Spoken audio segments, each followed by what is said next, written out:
নমস্কাৰ, মই আপিয়াল ৰহমান আৰু স্বাগতম জনাইছোঁ ইউটিউব চেনেললৈ।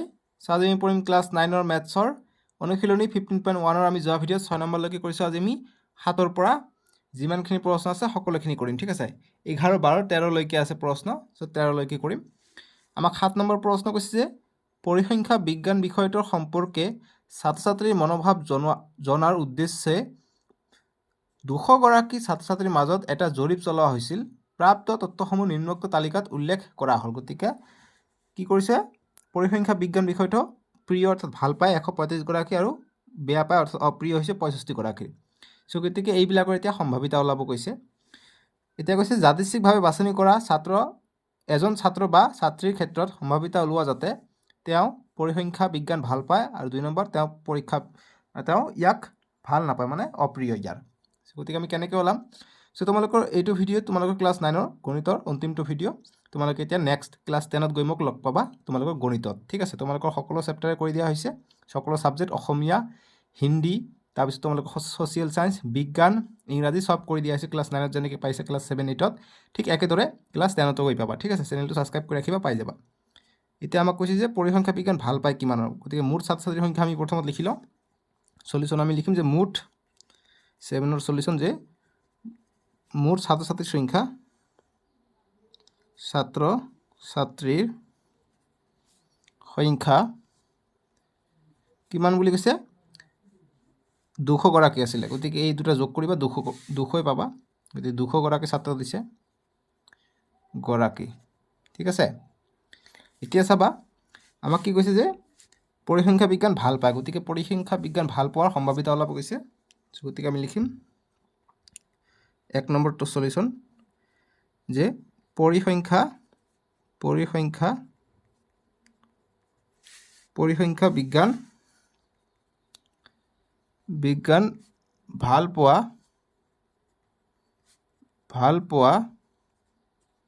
কি কৈছে? এজন ছাত্ৰ কৈছে ন, এজন ছাত্ৰ বা ছাত্ৰী ভাল পোৱা ছাত্ৰ ছাত্ৰীৰ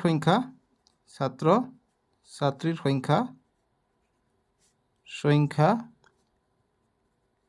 কিমান আছে? পৰিসংখ্যা বিজ্ঞান ভাল পোৱা ছাত্ৰ ছাত্ৰীৰ সংখ্যা কিমান আছে? প্ৰিয়টো হ'ব, গতিকে 135 জন আছে। গতিকে 135 গৰাকী। এতিয়া সম্ভাৱিতা আমি ওলাব পাৰিম। অতএব প্ৰবাবিলিটি অফ পৰিসংখ্যা বিজ্ঞান ভাল পোৱা, পৰিসংখ্যা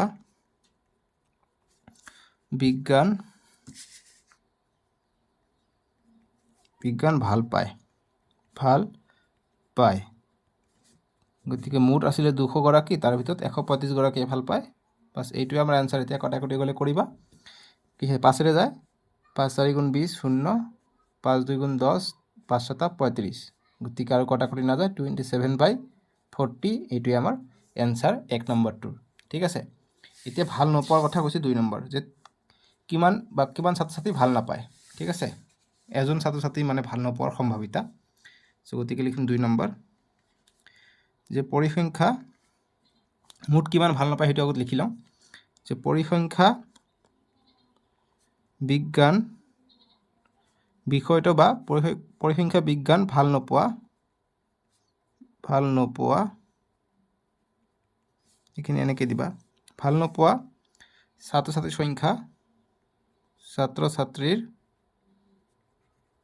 সংখ্যা কিমান আছে? 65 গৰাকী। 65 লিখি দিবা ইয়াত গৰাকী। এতিয়া প্ৰবাবিলিটি ওলাই লিম, যতে প্ৰবাবিলিটি অফ এজন, যিহেতু আমাক এজনৰ কথা সুধিছে না, যে এজন, গতিকে এজন কথাটো লগাই দিবা। ইয়াতো লিবা যে এজন পৰিসংখ্যা বিজ্ঞান ভাল পায়। সেম ইয়াতো যে এজন ছাত্ৰ ছাত্ৰী নালাগে লিখিব, যে এজন ছাত্ৰ ছাত্ৰী লিখিব নালাগে, ডাইৰেক্ট লিখিবা। এনেকৈ লিখিলে হয় যে ছাত্ৰ ছাত্ৰী, মই আগতত লিখা নাই, এইটোত লিখিব পাৰা যে এজন ছাত্ৰ বা ছাত্ৰী পৰিসংখ্যা, এনেকৈ লিখিলে হ'ব, ওপৰটো দৰে লিখিলে হ'ব। পৰিসংখ্যা বানানবিলাক চাবা। পৰিসংখ্যা বিজ্ঞান ভাল নাপায় কিমান? মুঠ হৈছে 200 গৰাকী, তাৰ ভিতৰত ভাল নাপায় কিমান গৰাকী? 65 গৰাকী। গতিকে তাৰ ভিতৰত যিমান ভাল নাপায় ইয়াৰ পৰা ওলাই যাব। 5 কাটিলে 5 40 200, 5 কাটিলে 5 13 65। বাছ এইটোৱে এনচাৰ 13/40। ইমানখিনিয়ে সলিউশ্যন। চ' এজন ছাত্ৰ বা ছাত্ৰীয়ে পৰিসংখ্যা বিজ্ঞান ভাল নোপোৱাৰ সম্ভাৱিতা হ'ব 13/40, আৰু এজন ছাত্ৰ বা ছাত্ৰীয়ে পৰিসংখ্যা বিজ্ঞান ভাল পায় তাৰ সম্ভাৱিতা হ'ব 27/40। বুজি পাইছেনে? এনেকৈ এনচাৰখিনি কৰিবা, একেবাৰে শুদ্ধ নাম্বাৰ পাই যাবা। এতিয়া 8 নম্বৰ প্ৰশ্নৰ আমি এতিয়া সলিউশ্যন কৰিম। 8ৰ সলিউশ্যন। 8 নম্বৰ কি প্ৰশ্ন কৈছে চোৱা। 8ত কৈছে যে অনুশীলনী 14.2 প্ৰশ্ন 2 দ্ৰষ্টব্য, মানে প্ৰশ্ন 2 আছে অনুশীলনী 14.2ৰ প্ৰশ্ন 2ৰ কথা কৈছে, পেজ নম্বৰ 280 আছে। এইটো প্ৰশ্নৰ কথা কৈছে যে ব্যৱহাৰিক সম্ভাৱিতা নিৰ্ণয় কৰা যাতে এগৰাকী অভিযন্তাই 1 নম্বৰ নিজৰ কৰ্মস্থলীৰ পৰা 7 কিলোমিটাৰতকৈ কম দূৰত্ব ঠাইত বাস কৰে। চ' গতিকে যেতিয়া এনেকুৱা ধৰণৰ প্ৰশ্ন আহিব তোমালোকৰ পৰীক্ষাত, এই যি কৈছে অনুশীলনী 14.2 2 নম্বৰ প্ৰশ্নটো এইটো উঠাই দিয়া থাকিব, ঠিক আছে? গতিকে এইটো প্ৰশ্ন তোমালোকৰ প্ৰশ্ন কাকতত থাকিবই। চ' গতিকে যিহেতু ইয়াত কিতাপটো বছৰৰ কাৰণে এনেকৈ দিছে, তোমালোকৰ প্ৰশ্ন কাকতত উঠাই দিব, সেইটো টেনশ্যন নকৰিবা। চ' 8ৰ সলিউশ্যনৰ কাৰণে আমি মুঠ কিমান দিয়া আছে সেইটো চাই লওঁ। চ' মুঠ অভিযন্তা আমি প্ৰথমত চাই লওঁ যে দিয়া আছে বা মুঠ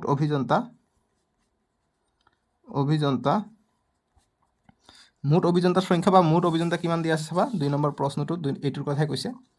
ইয়াত 40 গৰাকী অভিযন্তা আছে, গতিকে 40 গৰাকী লিখিম, ঠিক আছে?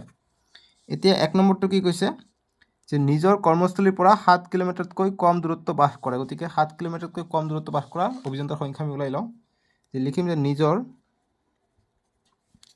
নিজৰ কৰ্মস্থলীৰ পৰা 7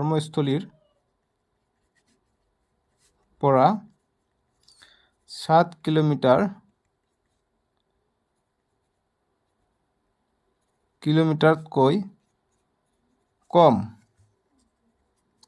কম দূৰত্বত বাস কৰা অভিযন্তাৰ সংখ্যা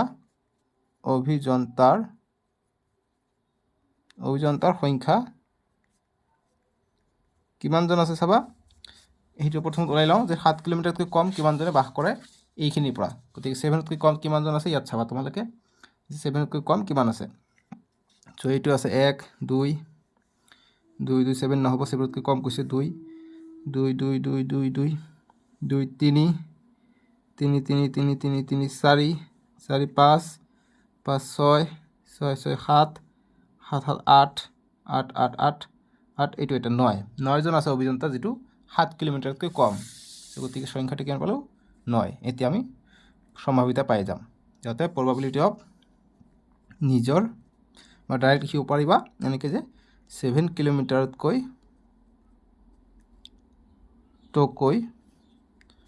কম দূৰত্বত বাস কৰা অভিযন্তা ইজিকুৱেলটো কিমান হ'ব? মুঠ আছিলে 40 গৰাকী, তাৰ ভিতৰত 9জন 7তকৈ কম, গতিকে এইটো কৰি দিলে হৈ যাব। গতিকে কাটাকাটি নাযায়, 9/40 এইটোৱে আমাৰ এনচাৰ। বুজি পালা? এতিয়া আমাক 2 নম্বৰ কি কৈছে চোৱা তোমালোকে, যে নিজৰ কৰ্মস্থলীৰ পৰা 7 কিলোমিটাৰতকৈ বা তাতোধিক বেছি দূৰত্ব বাস কৰে। গতিকে 7তকৈ বা তাতোকৈ বেছি, গতিকে 7 কিলোমিটাৰলৈকে 9জন বাস কৰে, মুঠ 40জন আছিলে। গতিকে 7তকৈ বেছি কি হ'ব? বাকী কেইজন হ'ব? গতিকে 31জন বাকী 7 বা তাতকৈ বেছি দূৰত্বত বাস কৰে। গতিকে আমি লিখি ল'ম 2 নম্বৰ যে 7 যে নিজৰ কৰ্মস্থলীৰ পৰা নিজৰ কৰ্মস্থলীৰ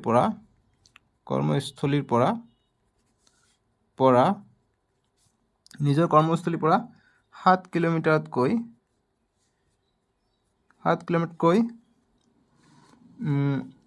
7 কিলোমিটাৰ বা তাতোধিক বেছি বা 7 কিলোমিটাৰ বা তাতোকৈ বেছি দূৰত্বত বাস কৰা অভিযন্তাৰ সংখ্যা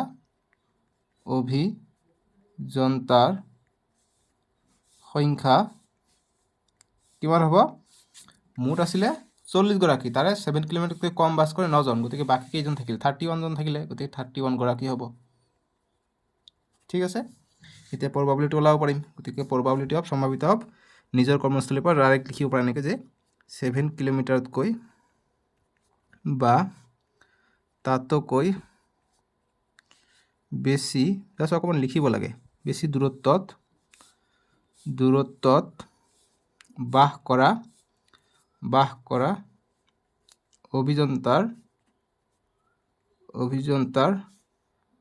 অভিযন্তাৰ কি হ'ব, আমাক সম্ভাৱিত ওলাব কৈছে, গতিকে অভিযন্তা বুলি দিবা, জাষ্ট অভিযন্তা ইজ ইকুৱেল টু মুঠ আছিলে 40গৰাকী তাৰে 31গৰাকী 7তকৈ বেছি কৰে, গতিকে 31/40 এইটোৱে আমাৰ এনচাৰ। বুজি পাইছেনে? এনচাৰখিনি একেবাৰে সহজ কিন্তু। এতিয়া চাবা 3 নম্বৰ প্ৰশ্ন কি কৈছে যে নিজৰ কৰ্মস্থলীৰ পৰা আধা কিলোমিটাৰৰ ভিতৰত বাস কৰে, গতিকে আধা কিলোমিটাৰৰ ভিতৰত বাস কৰা কোনেও নাই, চাবা এজনো নাই, চবে মিনিমাম কিমান আটাইতকৈ কম আছে 2, আধা কিলোমিটাৰ নাই, গতিকে এজনো নাই, গতিকে 0 হ'ব সম্ভাৱিতা। ঠিক আছে, গতিকে আমি 3 নম্বৰটো লিখিম, 3 নম্বৰটোৰ কাৰণে এনচাৰ কৰিম যে নিজৰ কৰ্মস্থলীৰ পৰা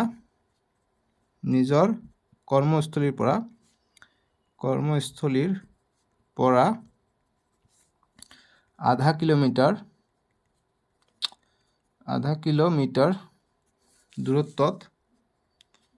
দূৰত্বত বাস কৰা অভিযন্তাৰ সংখ্যা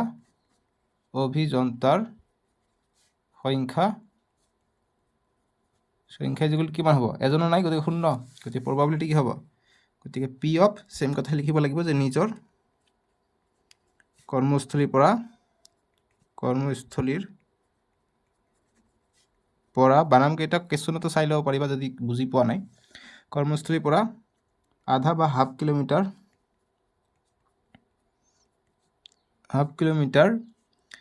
ভিতৰত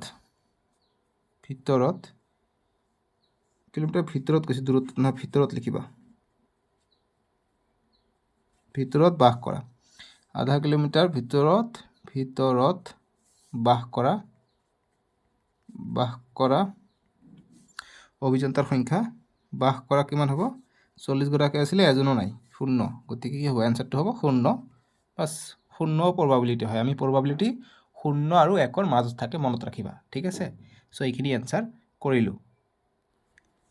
এতিয়া 9 নম্বৰ প্ৰশ্ন আমাক কাৰ্য হিচাপে দিছে যে তোমালোকৰ বিদ্যালয়ৰ সন্মুখেৰে এক নিৰ্দিষ্ট সময় অন্তৰালত পাৰ হৈ যোৱা 2চকীয়া, 3চকীয়া আৰু 4চকীয়া যানৰ বাৰম্বাৰতা টুকি ৰাখা, তুমি লক্ষ্য কৰা মুঠ যানবাহনসমূহৰ ভিতৰত যিকোনো এখন যান 2চকীয়া হোৱাৰ সম্ভাৱিতা ওলোৱা। চ' গতিকে যিকোনো এচকীয়া, 2চকীয়া বা 3চকীয়া যানবাহন যেতিয়া ৰাস্তাৰে আমি স্কুলৰ পৰা চাওঁ, তেতিয়া সেইটো যিকোনো একেটা সময়, ধৰি লোৱা 8টাৰ পৰা 9টাত এচকীয়া বাহন এখন যায়, 2চকীয়া 2খন আৰু 3চকীয়া 5খন যায়। চ' এতিয়া কৈছে আমাক যে তুমি লক্ষ্য কৰা যানসমূহৰ ভিতৰত যিকোনো এখন বাহন 2চকীয়া হোৱাৰ সম্ভাৱিতা, গতিকে 2চকীয়া হোৱাৰ সম্ভাৱিতা কিমান সেইটো আমাক ওলাব কৈছে। ঠিক আছে, চ' গতিকে আমি দেখা পাইছে 8টাৰ পৰা 9টা ইমান যায়, চ' গতিকে যদি কয় আমাক 8টাৰ পৰা কিমান 2চকীয়া বাহন সম্ভাৱিতা, গতিকে মুঠ গাড়ী কিমান যায়, মুঠ গাড়ী গৈছে 1 আৰু 2 3খন আৰু 5খন 8খন গৈছে, তাৰে ভিতৰত 2চকীয়াৰ সম্ভাৱিতা কি হ'ব, 8/2, গতিকে ইমান হ'ব সম্ভাৱিতা, 2 1 গুণ 2, 2 4 গুণ 8, অৰ্থাৎ 1/4। ঠিক আছে, মানে 4টাৰ ভিতৰত এটা 2চকীয়া বাহন গৈছে, এনেকৈ আমাক কৰিব লাগিব, এইটো পৰীক্ষাৰ কাৰণে নহয়, জাষ্ট বুজাৰ কাৰণেহে দিয়া হৈছে। তাৰপিছত ছেম 10 নম্বৰটো তেনেকুৱা কাৰ্য দিছে যে তোমাৰ শ্ৰেণীৰ আটাইবোৰ ছাত্ৰ ছাত্ৰীকে এটা 3 অংকীয়া সংখ্যা লিখিবলৈ দিয়া, কোঠাটোৰ এগৰাকী ছাত্ৰ বা ছাত্ৰীক যাদৃচ্ছিকভাৱে বাছনি কৰা, তেওঁ লিখা সংখ্যাটো 3ৰে বিভাজ্য হোৱাৰ সম্ভাৱিতা কিমান। মনত ৰাখিবা যে সংখ্যা 3ৰে বিভাজ্য হয় যদি ইয়াৰ অংককেইটাৰ সমষ্টি 3ৰে বিভাজ্য, গতিকে 3ৰে কেতিয়া যায়, যেতিয়া ইহঁতৰ যেনেকুৱা 27টোক 3ৰে ভাগ যায়, কিয়, কাৰণ এই দুটা আমি যোগ কৰিলে 2 আৰু 7 যোগ কৰিলে 9 হয়, 9ক 3ৰে যায়, গতিকে যোগ কৰিলে 3ৰে ভাগ হয়, সেইটো কৈছে। গতিকে এইটো ডিভিজিবিলিটি ৰুল আমি ক্লাছ 6ত পাইছোঁ যে ভাগ কৰা নিয়ম। চ' সেইটো তোমালোকে বিভিন্ন ক্লাছৰুমত এইটো নিজে অংক আঁকিব কৈছে, তাৰ ভিতৰত 3ৰে ভাগ যোৱা আমাৰ সম্ভাৱিতা ওলাব কৈছে। ধৰি লোৱা 50জন ছাত্ৰ ছাত্ৰী আছে, তাৰে ভিতৰত 3জনৰ এনেকুৱা নম্বৰ লিখিছে যিটো 3ৰে ভাগ যায়, গতিকে তোমালোকে যেতিয়া যিজনৰ এজনে ভাবি চালা, গতিকে মুঠ 50 আছিলে, তাৰে ভিতৰত 3জনৰ যায় 3ৰে ভাগ, গতিকে কাটিবা বা কটা নগ'লে এইটোৱে আমাৰ এনচাৰ থাকিব, তেনেকৈ কৰিব লাগে। ঠিক আছে, গতিকে 9 আৰু 10 পৰীক্ষাৰ কাৰণে নহয়, এনে জাষ্ট প্ৰেক্টিকেলৰ কাৰণে দিয়া হৈছে, বুজি পাইছা। এতিয়া 11 নম্বৰ প্ৰশ্ন দিছে আমাক 11 নম্বৰৰ সলিউশন কৰিম আমাক কৈছে যে প্ৰত্যেক 5 কিলোগ্ৰাম বুলি চিহ্নিত কৰা গম আটাৰ 11টা মোনাত 11টা মোনা আছে প্ৰকৃততে আঠাৰ ওজন কিলোগ্ৰামত আছিল নিম্নোক্ত ধৰণে গতিকে কোনো এটা মোনাত 4.97 কেজি 5 কেজি 0.5 গ্ৰাম এনেকৈ দিয়া আছে ঠিক আছে গতিকে এতিয়া কৈছে যে এই মোনাবোৰৰ পৰা যাদৃচ্ছিকভাৱে বাছনি কৰা কোনো বা এটা মোনাত 5 কিলোগ্ৰামতকৈ বেছি আটা থকাৰ সম্ভাৱিতা নিৰ্ণয় কৰা সো মুঠ মোনা কিমান দিয়া আছে এইটো আমি প্ৰথমত লিখি লওঁ যে মুঠ মোনাৰ সংখ্যা বা দিয়া আছে লিখিব পৰা যে দিয়া আছে গণিতত আমি দিয়া আছে লিখিলে ভাল দেখা যায় না যে দিয়া আছে মুঠ মোনাৰ সংখ্যা মুঠ গম আটা কথা কৈছে ন সেইটো লিখিম মুঠ গম আটাৰ মোনাৰ সংখ্যা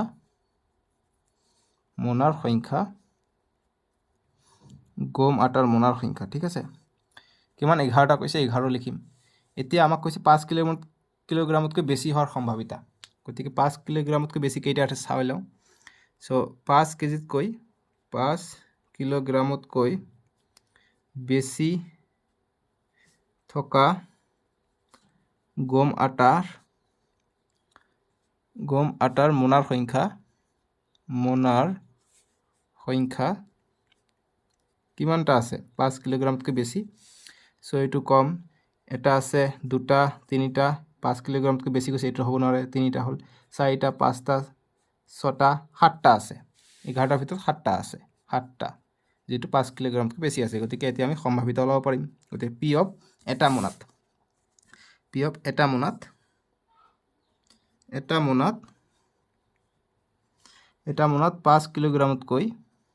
5 কিলোগ্ৰামতকৈ বেছি আটা থকাৰ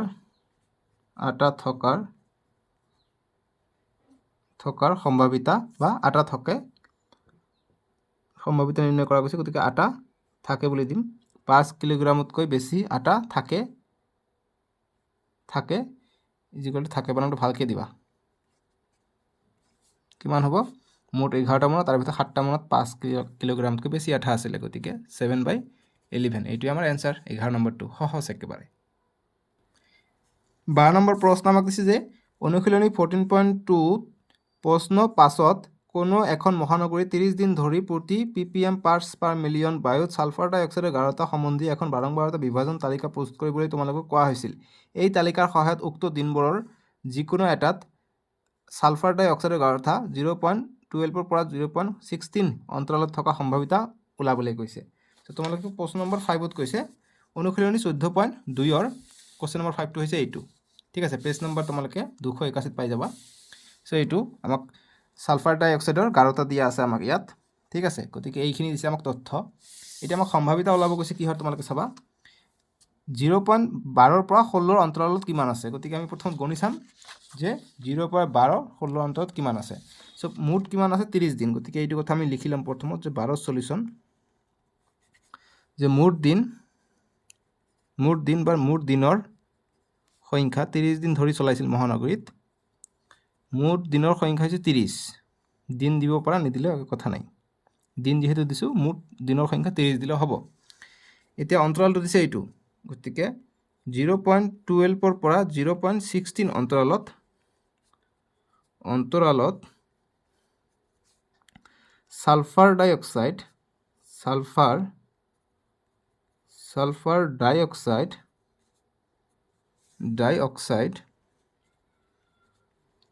অক্সাইডৰ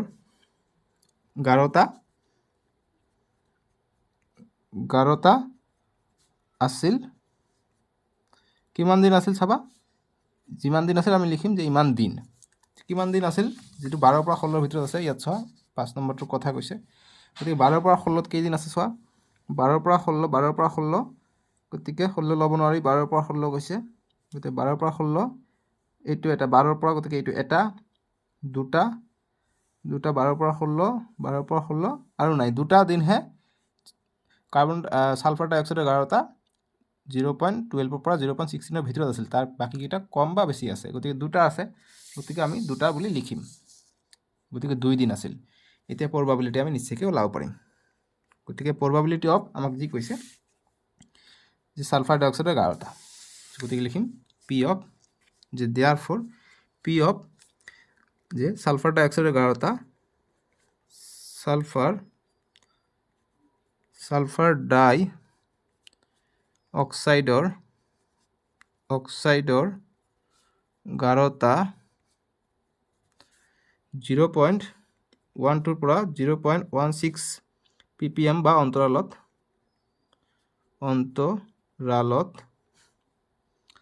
কিমান আছে গতিকে মুঠ হৈছে 30 দিন আৰু 2 দিন আছিলে গতিকে এটা ভাগ কৰিলে হৈ গ'ল 2 1 গুণ 2 2 15 30 গতিকে আনসাৰটো পাই যাম আমি 1/15 এইটোৱে সম্ভাৱিতা পাই গ'লো বুজি পাইছা এতিয়া আমাক 13 নম্বৰ প্ৰশ্ন দিছে যে অনুশীলনী 14.2 প্ৰশ্ন 1ত তোমালোকক এটা শ্ৰেণীৰ 30 গৰাকী ছাত্ৰ-ছাত্ৰীৰ তেজৰ গ্ৰুপ সম্বন্ধে এখন বাৰম্বাৰতা বিভাজন তালিকা প্ৰস্তুত কৰিবলৈ কোৱা হৈছিল এই তালিকাখনৰ সহায়ত এই শ্ৰেণীটোৰ যাদৃচ্ছিকভাৱে বাছনি কৰা এগৰাকী ছাত্ৰ বা ছাত্ৰীৰ তেজৰ গ্ৰুপ এ বি হোৱাৰ সম্ভাৱিতা ওলোৱা সো গতিকে তোমালোকক অনুশীলনী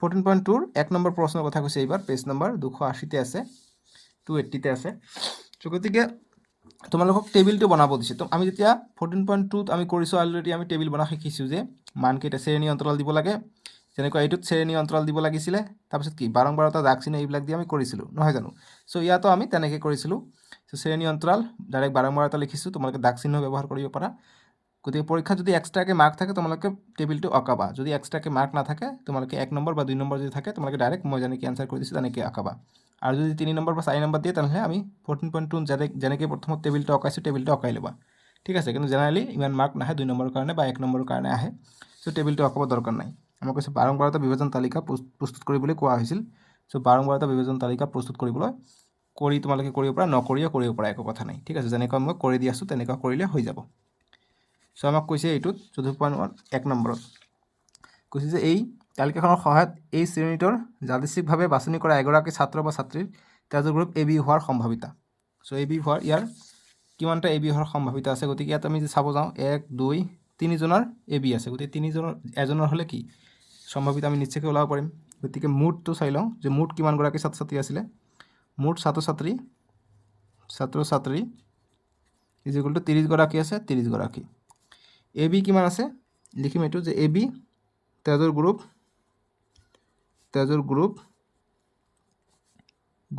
থকা ছাত্ৰ-ছাত্ৰীৰ সংখ্যা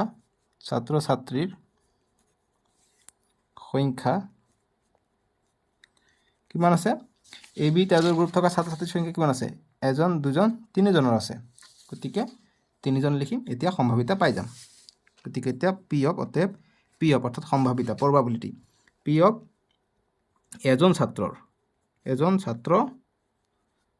বা ছাত্ৰীৰ এজন কথাই কৈছে গতিকে এজন ছাত্ৰ বা ছাত্ৰীৰ তেজৰ গ্ৰুপ এ বি হোৱাৰ সম্ভাৱিতা গতিকে A B is equal to কিমান হ'ব মুঠ 30 গৰাকী আছিলে তাৰ ভিতৰত 3 জনৰ এ বি গতিকে 3 1 গুণ 3 3 10 গুণ 30 গতিকে 1/10 বাস এইটোৱে সলিউশন হৈ গ'ল ঠিক আছে সো তোমালোকৰ যদি ঠাই থাকে তেজৰ গ্ৰুপ এ বি ডি এনেকৈ সাইডতো লিখিব পাৰা ঠিক আছে মই স্কুলত সেইদিনা ক্লাছ কৰাতে দেখিছোঁ মই বোৰ্ডত ঠাই নথকাৰ কাৰণে তলত লিখিছোঁ তেওঁলোকৰ বহীত ঠাই আছিল তথাপি তলত লিখিছে তেনেকৈ নকৰিবা যেনেকৈ তেজৰ গ্ৰুপ কমা দিয়া হৈছে ইয়াত এ বি ব্ৰেকেট ক্লোজ কৰি এইখিনি লিখিব পাৰা যদি ঠাই থাকে মোৰ ঠাই নথকাৰ কাৰণে মই তলত লিখিছোঁ ঠিক আছে সো এইখিনি আছিলে প্ৰশ্ন তোমালোকৰ আৰু নাই 13 নম্বৰলৈকে আছিলে সো তোমালোকৰ ফাইনেলি গণিত কিতাপ শেষ কৰি দিয়া হ'ল মেথমেটিক্স এতিয়া তোমালোকে সামাৰীখিনি চাবা সামাৰীখিনি যেনেকুৱা যে এটা ঘটনাৰ সম্ভাৱিতা 0 আৰু 1ৰ মাজত থাকে সদায় গতিকে এইটোৰ পৰা প্ৰশ্ন আহে আৰু দুটা সম্ভৱ কোনো ঘটনা ঘটা বা নঘটাৰ যোগফলটো সমষ্টি 1 হয় সেইটো আমি এমসিকিউ কৰিছো ধুনীয়াকৈ সো যি কি নহওক ক্লাছ 10ত গৈ লগ পাম ঠিক আছে তোমালোকে চেনেলটো সাবস্ক্ৰাইব কৰি ৰাখিবা আৰু এইটো অন্তিম ভিডিঅ' তোমালোকে লাইক কৰি দিবা ঠিক আছে so bye bye take care তোমালোকে পৰীক্ষা ভালকৈ দিবা দেই